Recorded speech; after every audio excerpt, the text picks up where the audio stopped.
श्री गुरुचरणकमलभ्यो नमः।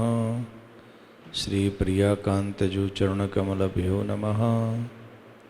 श्री निम्बार्क भगवान की जय। श्रीमद्हंस समारंभां सनकादिक मध्यमाम् अस्मदाचार्यपर्यन्तां वन्दे गुरुपरम्परां। बोले सद्गुरुदेव भगवान की जय।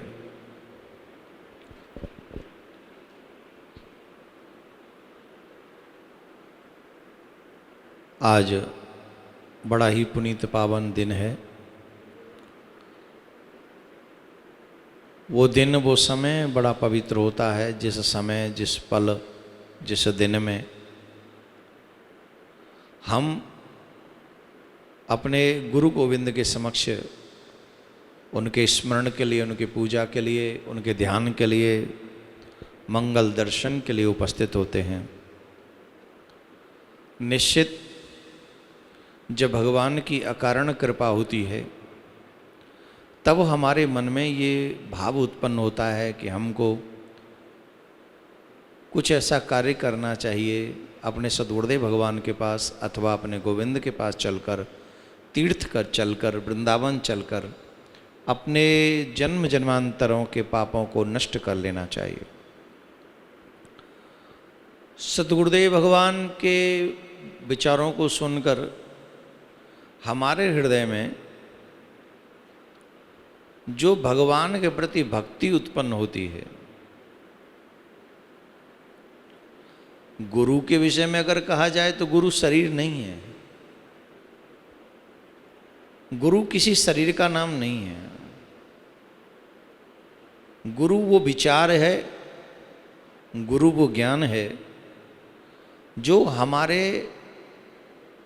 हृदयस्थ होकर, हृदय में विराजमान होकर हमारे सत्य और असत्य, पाप और पुण्य, धर्म और अधर्म की विवेचना करके हमको समझने की शक्ति देते हैं।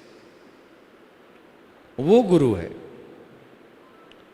और वो गुरु के विचार श्रवण करके हमारी बुद्धि इतनी सामर्थ्य को प्राप्त होती है कि हम धर्म और अधर्म, सत्य और असत्य, पाप और पुण्य में अंतर देखना प्रारंभ करते हैं।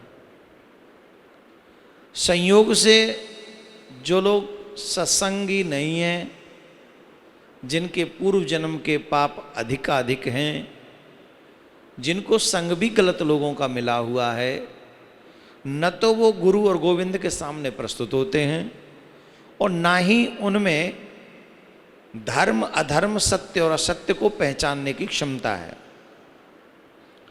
अब आप कहेंगे ऐसा नहीं है। बोले ऐसा ही है। जब विवेक जागृत नहीं होता है तो हमें गलत भी सही लगता है और सही गलत लगता है। एज फॉर एग्जाम्पल, पीने वाला कभी इस बात को नहीं मानता कि भगवान का भजन करो, ये करो, वो करो, तीर्थ करो। क्यों? न तो उसने सत्संग किया और न कभी वो गुरु की सेवा किया, न गुरु के सानिध्य में गया, तो उसका विवेक नष्ट हो चुका है। तो जो असत्य है उसे सत्य मानता है, सत्य है उसे असत्य मानता है, सत्य को असत्य, असत्य को सत्य। ये उसके विवेक शून्यता की पहचान है कि विवेक ही नहीं है। भागवत को कहते हैं परमहंसों की संगता। हंस, परमहंस किसको कहते हैं? हंस उसे कहते हैं जो दूध और जल का भेद कर देता है। समझ रहे हैं? हंस कभी जल नहीं पीता है। मिक्स कर दो आप, दूध में जल मिला दो तो पहले वो जल को अलग कर देगा, फिर दूध को पिएगा। वो हंस है। वो विवेचना करना जानता है, वो इसको पृथक करना जानता है। परमहंसों की संगता है क्योंकि इसमें सत्य का ही निरूपण किया गया है।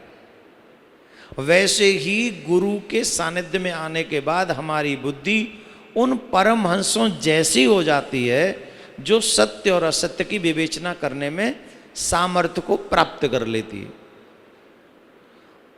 इसमें पूर्व जन्मों के संयोग भी होने चाहिए और सद्गुरुदेव की कृपा भी होनी चाहिए। और जब बुद्धि, मन दोनों अच्छाई की तरफ, सत्कर्म की तरफ लग जाएं तो अपना कल्याण निश्चित समझना चाहिए। माथे पे तिलक, गले में कंठी, हाथ में माला, झोली, कलावा और भगवान का नाम आपकी जिह्वा पे, इन कामों को सत्य के साथ, अच्छाई के साथ करते रहो। किसी का बुरा मत करो। भगवान को पाना है ऐसी इच्छा दिन बे हर दिन जगाते रहो और उस इच्छा को तीव्र करते रहो। भगवान का भजन ज़्यादा से ज़्यादा समय करते रहो। एक दिन वो भी आएगा जो पिपासा ईश्वर से मिलने की है, वो आपकी पूरी होगी। इन्हीं शब्दों के साथ आप सबका मंगल हो। प्रिया कांजू आप पर कृपा करें। राधे राधे।